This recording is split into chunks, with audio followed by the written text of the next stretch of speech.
welcome to A Doctor Bike, brought to you by those lovely people from Lambeth Council and Cycle Confident. So what can you expect from your mechanic when you turn up to one of these events? The first thing they'll probably do is what we call an ABC check. A, standing for air inside the tube, checking the tube is inflated correctly. B is for brakes, making sure the front brake engages, making sure the back brake engages. And C for chain, making sure that's running smoothly. They'll go further and have a look how your gears and brakes are working off the work stand like this. Running through the gears, making sure they're indexing. 1, 2, 3, 4, 5, 6. If they're not indexing properly, the mechanic can do their best to tune those for you. The most important tool that most of them will carry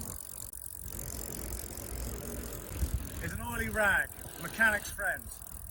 And on your bike transmission, what you don't want to happen is for the chain to get rusty and clogged full of mud. So what the mechanic will probably want to do is soak a chain and soak the rag in a little light oil.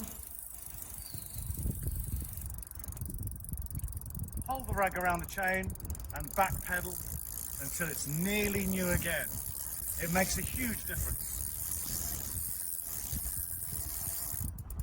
Sticking with the chain, another tool we use is called a chain checker.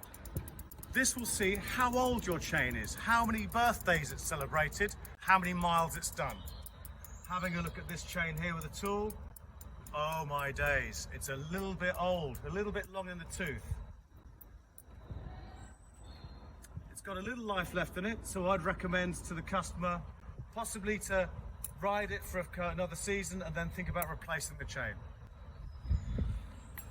Tyres. On the side of your tyre, there's lots of information. There's the manufacturer, the size, and most importantly, the tyre pressure. On this particular tyre, the maximum inflation is printed here, 120 psi, or pounds per square inch. Really handy tool, a track pump. Very difficult to get to maximum pressure with a normal hand pump. Most pumps have a twin head, so you can choose either a fat valve or a skinny valve. Technical term, Presta or Schrader for the car type valve. These valves sometimes confuse people. To inflate with the Presta valve or thin valve, remove the cap, undo the head of the valve, press once and you can hear air escape. Select the right head for your pump, press on securely and then lift the lever away, locking the pump onto the valve. Any pump worth having will have a gauge. At the moment it's 70 psi and this one can go up to 120. I won't go that high, I think you'd lose your fillings if you have your tyres that inflated. So I'm going to take it up to 100 psi. That's going to make a huge difference to the ride. After you've inflated it, tighten the end of the valve, and if you've still got it, if it hasn't flown away, the valve cap. Super.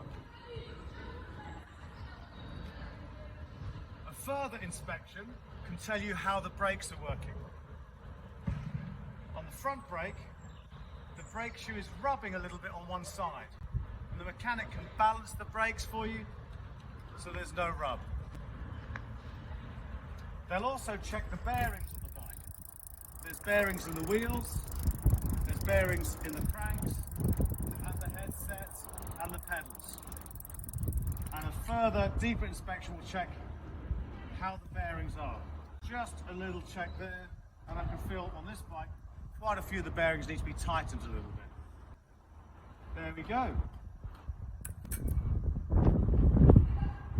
This bike, I would tell the customer to maybe take it to a bike shop to get deeper services done, because on a doctor bike we just look at the overall condition, make some minor repairs. We can supply some smaller parts, but you really want to support your local bike shop for bigger services and bigger repairs.